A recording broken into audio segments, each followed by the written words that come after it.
आज हम प्रोनाउन के प्रकारों को क्रमशः डिफाइन करेंगे। आइए सबसे पहले हम आते हैं पर्सनल प्रोनाउन। पर्सनल प्रोनाउन जिसमें हम देखते हैं he, she, it, they, I, we, you.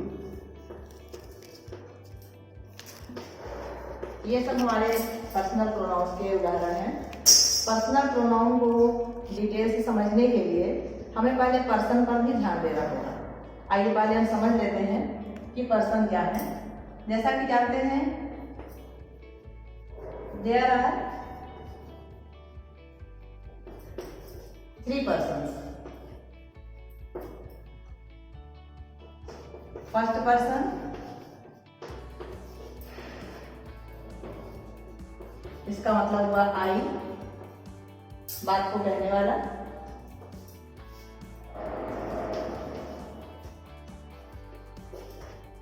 Second person, you, जिससे बात कही जाए। एंड थर्ड पर्सन,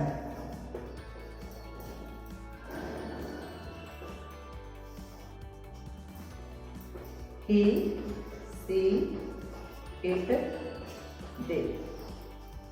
यानी यहाँ पर हम पर्सन्स को डिफाइन करके ये जानकारी हासिल करते हैं कि हमें इसमें ही, she, it, I, you, we, दे, ये सभी प्रकार या ये सब वर्ड जब आते हैं तो इनसे हम पहचान सकते हैं कि ये पर्सनल प्रोनाउन के उदाहरण हैं। पर्सनल प्रोनाउन के अंतर्गत 3 पर्सन आते हैं, first person, second person and third person. दूसरा हम लेते हैं डिमॉन्स्ट्रेटिव प्रोनाउन।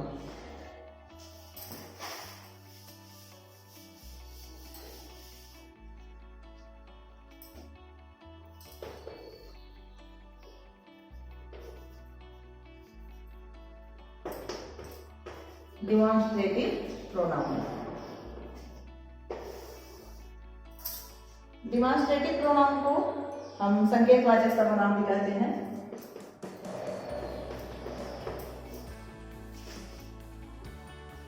संकेतवाचक सर्वनाम, जैसा कि शब्द से ही स्पष्ट है कि हम जब संकेतवाचक सर्वनाम कह रहे हैं तो किसी व्यक्ति, वस्तु, स्थान, पशु, पक्षी की ओर संकेत करते हैं। तो जिन शब्दों की सहायता से हम किसी चीज को इंगित करते हैं, इंट्रोड्यूस कराते हैं, संकेत करते हैं, वही डिमॉन्स्ट्रेटिव प्रोनाउन होता है। इनके अंतर्गत दिस, दैट, दीज, दोज, सच, ये शब्द डिमॉन्स्ट्रेटिव प्रोनाउन के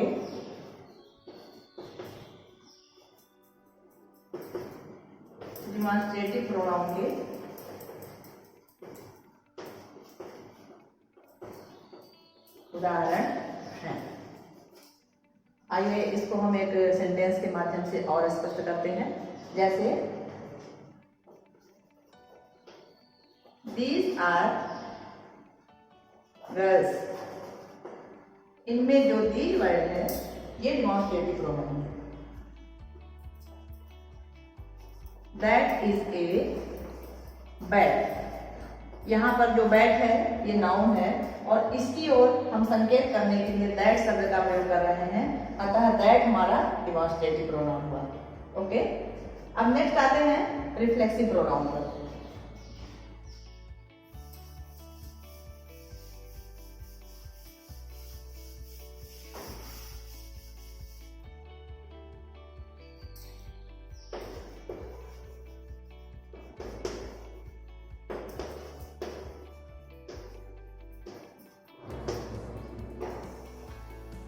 रिफ्लेक्सिव प्रोनाउन, रिफ्लेक्सिव प्रोनाउन और इसके बाद एक आएगा इम्फैटिक प्रोनाउन।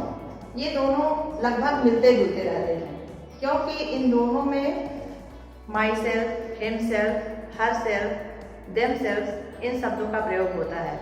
जरा सा कंफ्यूजन हो जाती है प्राय स्टूडेंट को, लेकिन इन चीज़ों को ध्यान रखना है कि जो रिफ्लेक्सिव प्रोनाउन होता है उसमें हम कर्ता पर जोर डालते हैं। यानी सब्जेक्ट के द्वारा जो कार्य होता है उसमें वो रिफ्लेक्सिव प्रोनाउन का उदाहरण है। जैसे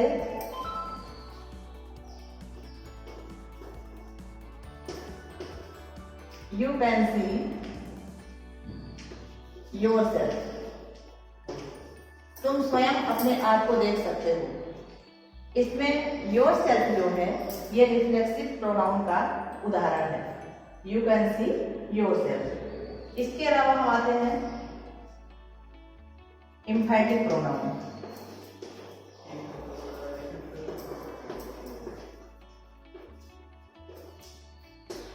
जैसा कि मैंने कहा था कि रिफ्लेक्सिव प्रोनाउन और एम्फैटिक प्रोनाउन दोनों में काफी समानता रहती है। दोनों में हिमसेल्फ, हरसेल्फ, योरसेल्फ, देमसेल्फ जैसे शब्दों का प्रयोग होता है। लेकिन एम्फैटिक प्रोनाउन का मतलब ये हुआ कि किसी कार्य को एम्फेसाइज करना, यानी प्रेशर डालना, दबाव डालना। जब कार्य पर जोर देते हैं तो वहां पर एम्फैटिक प्रोनाउन होता है। जैसे इसका एग्जांपल लेते हैं कि Raju did it himself. Did it यानी राजू ने इस कार्य को किया, कैसे किया? हिमसेल्फ, स्वयं किया। तो यहाँ पर यह एम्फैटिक प्रोनाउन का उदाहरण है। और इसमें यू कैन सी योरसेल्फ, तुम इसको स्वयं देख सकते थे, तो यू जो है इसमें सब्जेक्ट पर जोर दिया जा रहा है, इसलिए यहाँ पर रिफ्लेक्सिव प्रोनाउन हुआ। इसीलिए मैंने कहा कि रिफ्लेक्सिव और एम्फैटिक प्रोनाउन लगभग मिलते जुलते रहते हैं। और इनमें माई के साथ माई सेल्फ, ही के साथ हिमसेल्फ, दे के साथ देमसेल्फ,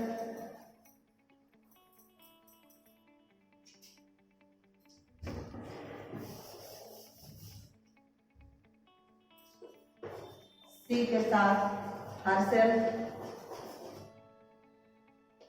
आई के साथ माई सेल्फ जैसे शब्दों का प्रयोग होता है। अब मुझे लगता है कि बच्चों आपको स्पष्ट हो गया होगा कि एम्फैटिक प्रोनाउन और रिफ्लेक्सिव प्रोनाउन में my self, himself, herself, yourself जैसे शब्दों का प्रयोग होता है। अब हम नेक्स्ट उठाते हैं distributive pronoun.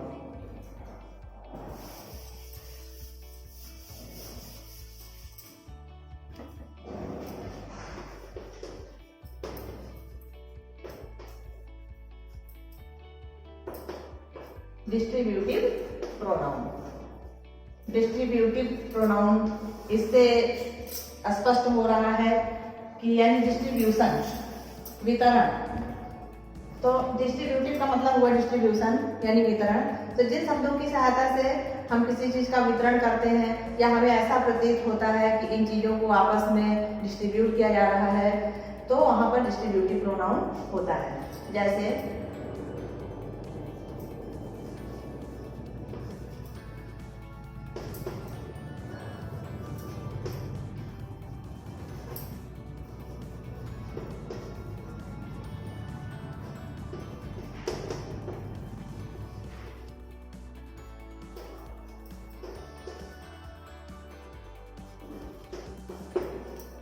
take these seeds and distribute among all students.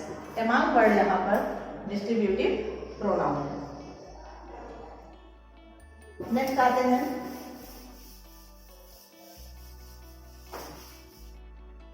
Interrogative pronoun.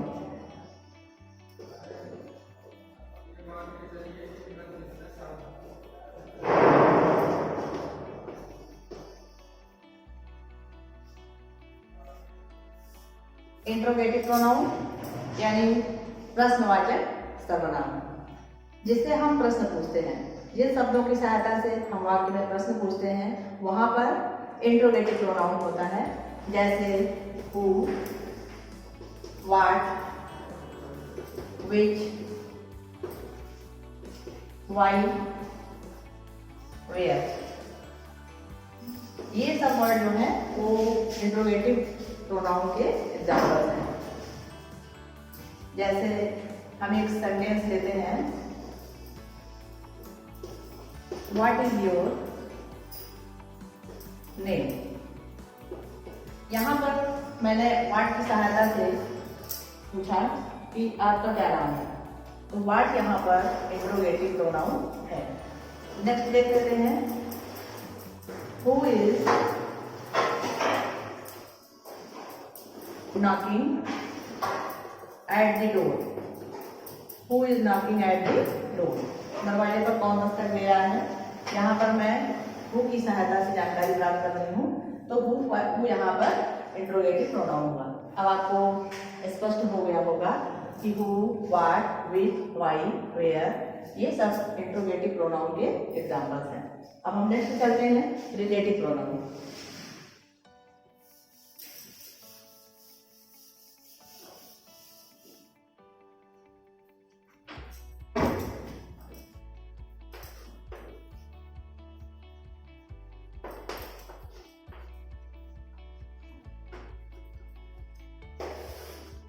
जैसा कि नाम से ही प्रदर्शित है कि इसमें किसी चीज का रिलेशन स्थापित होता है, रिलेशन व्यक्त होता है। रिलेटिव प्रोनाउन के माध्यम से हम रिलेशन को समझते हैं, लेकिन इसमें यदि वाक्य के बीच में हु, वेयर, व्हाट, दैट इन शब्दों का प्रयोग होता है तो उनको इंट्रोगेटिव वर्ड ना मान करके रिलेटिव वर्ड मानना चाहिए। जैसे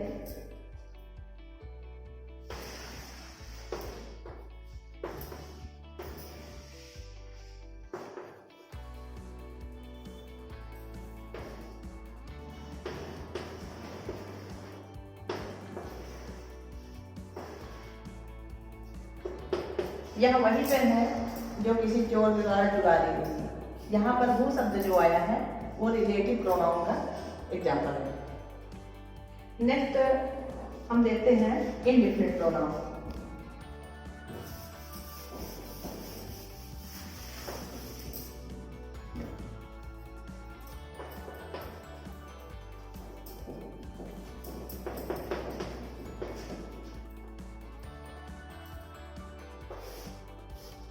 इनडिफिनिट प्रोनाउन अनिश्चयवाचक सर्वनाम। इसमें अनिश्चय की स्थिति बनी रहती है, कोई चीज क्लियर या कंफर्म नहीं रहती है। और इनडिफिनिट प्रोनाउन के अंतर्गत जैसे anything, something,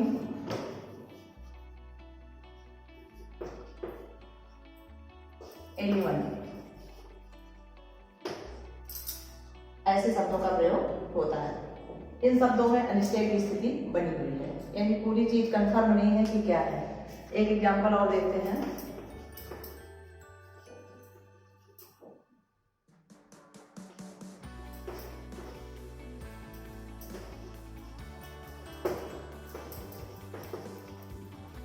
anyone knocking at the door. Anyone is knocking at the door, कोई दरवाजे पर दस्तक दे रहा है। एनीवन, यह पर्सन कंफर्म नहीं है, कोई है। तो ऐसे शब्दों का प्रयोग इनडिफिनिट प्रोनाउन के अंतर्गत करते हैं। नेक्स्ट आते हैं reciprocal pronoun.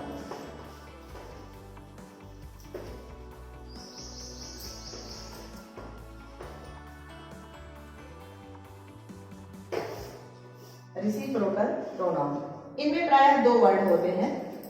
The first is each other and next one another. Each other और वन अनदर दोनों में यही मतलब है कि एक दूसरे में, लेकिन दोनों में ये भिन्नताएं होती हैं कि ईच अदर केवल दो व्यक्तियों के लिए होता है, जैसे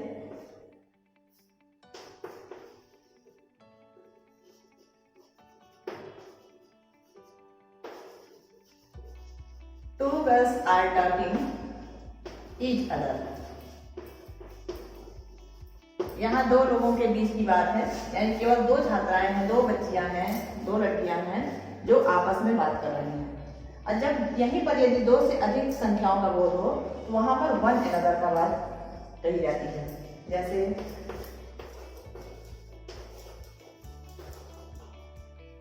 people were fighting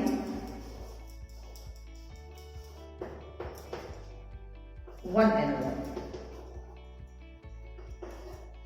लोग एक दूसरे से लड़ाई कर रहे थे। पीपुल यहाँ अधिक संख्या आ गई, इसलिए यहाँ पर हमने वन अनदर शब्द का प्रयोग किया।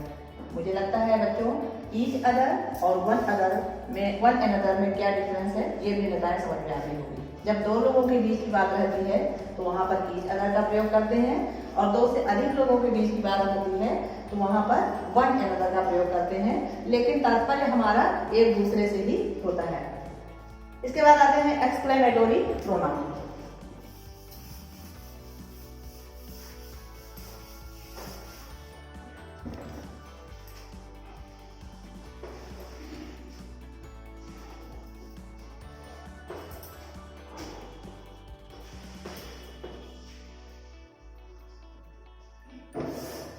आपने एक्सक्लेमेटोरी सेंटेंस के बारे में भी पढ़ा होगा, तो सेम वही चीज यहाँ लागू होती है। एक्सक्लेमेटोरी प्रोनाउन का मतलब होता है विस्मयादिबोधक सर्वनाम, यानी हमें हर्ष या विषाद की स्थिति में विस्मय हो जाए, कोई ऐसी सिचुएशन, कोई ऐसी सर्कमस्टांसेस देख करके हमारे हार्ट में जो अनुभूति प्रकट होती है और उनसे इंस्पायर्ड होकर के, प्रेरित होकर के जिन शब्दों का उद्गार होता है उनको हम एक्सक्लेमेटोरी प्रोनाउन कहते हैं। इनमें ओ, हुर्रा,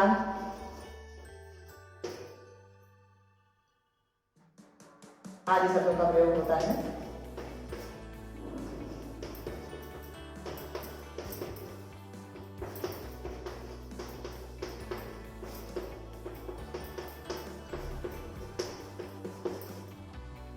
जैसे व्हाट, यहां पर हमें आश्चर्य हुआ, व्हाट ही इज इल, क्या वह बीमार है, या wow what a pretty flower, what a pretty flower, कितना सुंदर फूल है। Hurrah, we have passed the examination, हमने परीक्षा उत्तीर्ण कर ली। बच्चे सरप्राइज हो गए, खुश हो गए, हैप्पी हो गए, और उनसे प्रेरित होकर के उनके हार्ट से जो शब्द निकली वो एक्सक्लेमेटोरी प्रोनाउन है। यहाँ पर देख लीजिए, वाओ, व्हाट, हुर्रा, ये सब शब्द एक्सक्लेमेटोरी वर्ड। नेक्स्ट आते हैं, next and last,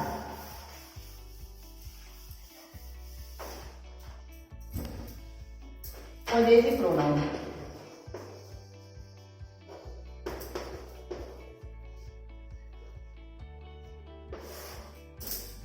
positive pronoun का मतलब एक स्टेटस, एक पोजीशन व्यक्त करना, यानी किसी चीज पर अपना अधिकार जताना कि यह मेरा है या यह उसका है। अधिकार से संबंधित जो शब्द होते हैं उनको पॉजिटिव प्रोनाउन कहते हैं। जैसे यदि हम कहते हैं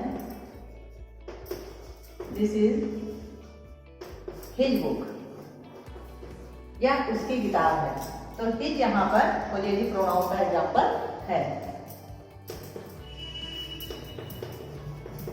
it is my pen, my it का अधिकार जता रही है, तो ये जो है पॉजिटिव प्रोनाउन हुआ।